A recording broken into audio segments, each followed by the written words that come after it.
right, I'm going to go ahead and start the next video. It's kind of part two from the first video that came through from Steve Scully and Katie with C-SPAN. I wanted to introduce you to one of the great entrepreneurs in the cable industry, and his name is Brian Lamb. And Brian is the co-founder of C-SPAN. And you might be thinking, C-SPAN, Dolly, I don't watch C-SPAN. Well, I bet you probably are watching it a little bit more now, especially with what's going on politically. And if you aren't, you should probably check it out. You know, they also offer some pretty cool programming and content for students in particular. So this is, again, I wanted to highlight Brian Lamb and his entrepreneurial spirit. It's, again, a little under 10 minutes. To me, it's like a micro masterclass in building a network from the ground up. So, Matt Rothman, would you please play? Hello from Washington, D.C. again, and all the one-day immersion participants. I want to introduce you to Brian Lamb, the founder and chairman of C-SPAN. Thank you for doing this, Brian. One of the questions that these students have been asking, the biggest challenge that you had, and really the people who helped create C-SPAN in the early days, in the late 1970s, early 80s, what were the obstacles? The biggest obstacle was people would look at you when I would suggest that we televise more public affairs on television, and they look at you if you're crazy, because those people in television knew that that was not going to make money. So that was the biggest obstacle in the beginning. And as we went through the process, it's what it is always. It's money. Finding money to do a public service is very difficult.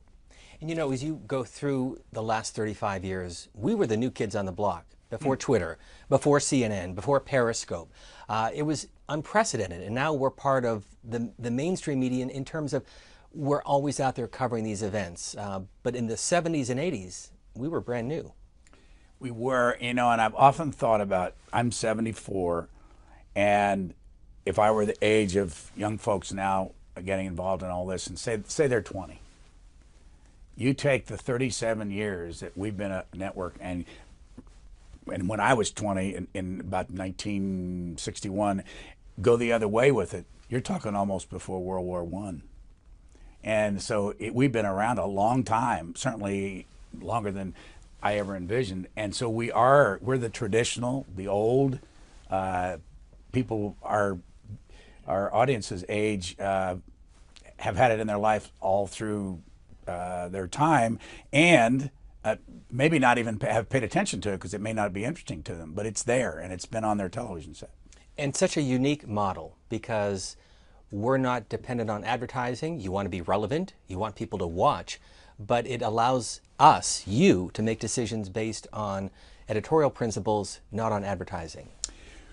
We were the internet before there was an internet. What I mean by that is now you can do very low audience internet television, and nobody cares because it doesn't have to fit into somebody's structure which says you've got to make X number of dollars, you've got to return so much on your investment. And what's happened is that we were lucky because the cable television industry executives said, we want to do this, we want to do it because it's a public service done by a private industry, and no one expects us to do it, so we're going to do it, and we're just going to give it to our audience and the American people. When you were knocking on the door to people like Bill Bresnan and Amos Husted and so many others who were instrumental in getting this network started, what did you tell them? What was their reaction?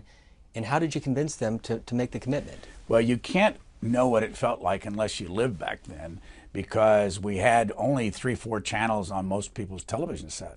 There was no internet. Take all that out. There were no iPhones. There was none of that.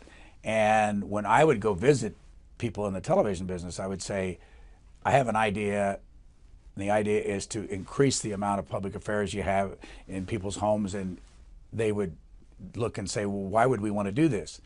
It turned out in the end, the reason most of them wanted to do it was because it was new programming. They were all looking for new programming. We were the 6th new network after HBO and Showtime and Ted Turner Station out of Atlanta and a couple of others. And it didn't cost very much. And so we were able to get in at that time, which we wouldn't be able to do today if we were starting all over again. And some of them got it right away, and they said, yeah, we need as an industry to do something like this. Why would it be so challenging today to do what we're doing here? Hundreds of channels available, billions of seconds on the YouTube, internet full of an enormous amount of material that you can't even figure out how much there is. There's no way. And they would just say, if people want what you do, they can go do it on the internet. Because again, we're the only channel on cable television that doesn't make money for the operator, because we have no advertising, no ratings, no stars, and all of that adds up in television to matter with every other channel, or they don't last. And yet you know this because you were just recognized by the National Press Club 35 years ago. Last month, we started our very first call-in program, so you get immediate feedback from the audience like that. It is probably the most exciting part of what we do, especially when you've got a subject matter that you have your 60 calls that we take in the morning show from 7 to 10 every day on the East Coast, and you hear people, unscripted, they're not screened, say exactly what they want to say, and they're not highly paid talking heads that are important to the whole system of journalism, but it's really fun to hear the average person talk, and we've been doing that, as you said, for 35 years. So 35 years later, is this network what you thought it would be when you started it? We are exactly what I envisioned it to be. Exactly. I didn't envision all the other channels that we have. I knew there'd be lots of new channels, but I didn't envision that channels would take a political, kind of an attitude, whether it's Fox or MSNBC. But I think it's very healthy. I don't think there's anything wrong with it. And we just don't do that. We stay right down the middle. We bring all different kinds of voices to and we don't have to worry about the numbers, so we don't have to worry about making money, and it's just a whole different game. A couple of final questions for the students. First of all, why American History TV and why Book TV? Well, to be honest, we had weekends that were wide open. We cover all the activities of what's going on in the U.S. government and other governments during the week, and most governments shut down sometimes on Thursday night, but we had to figure out something to put on both. We do it on C-SPAN 2 and C-SPAN 3, something that mattered, and over the years we discovered books mattered a lot, and they still matter to a lot of people. More books being sold today than ever in history, and the hardback is not going anywhere. It's going to be around for a long time. And history is something that a small slice of the American people love, and it seemed we could do it inexpensively. And the History Channel is not doing exactly what they used to do. There are a lot more popular kind of programs they have on there now. So we have what we call primary source material on our History Channel. And again, it's all a matter of what we can afford to do and what has some audience out there. And that's why we ended up doing both books and history. Do you think C-SPAN has changed Washington? I don't think we've changed Washington as much as cable changed Washington, not because of any particular channel, but because people have this enormous choice. And frankly, a lot of people don't even pay attention to the news now because they don't have to. They can watch a movie at night, they can watch a basketball game or whatever it is.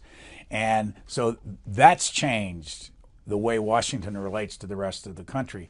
And in the last 20 years, with the introduction of the internet, and then 10 years ago with the iPhones and the Twitters and the Facebooks and all that stuff, there's a whole new relationship between Washington and the constituents out there. Interestingly enough, though, the numbers of people voting don't change.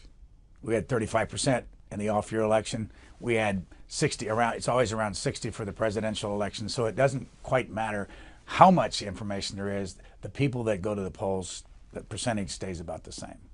So I want to thank Dolly Wolf and the entire One Day Immersion staff for letting us play a small role in this project, and it's a terrific program to really get you acclimated in all aspects of the media. I'm going to do the same thing to Brian that I did with Katie Hughes before that, who you knew. She joined us a few weeks ago to tape this as well. But look in the camera and give these students the best advice you could give them as they embark on their career, whether it's media or anything else. Well, I'd first say hi to Dolly and the students. I guess it's going to sound like a cliche, but it still works, and that is, when you're out there looking for a job in this world of communications or any place, the first thing people see when you come in is what you look like.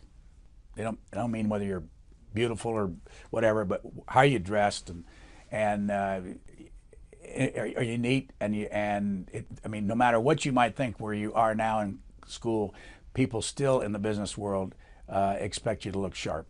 Secondly, they want to know you're committed to do the best job it's humanly possible. And people that work here, including my friend Steve Scully, been here for years, they're committed. We all know they're committed. They believe in what they do.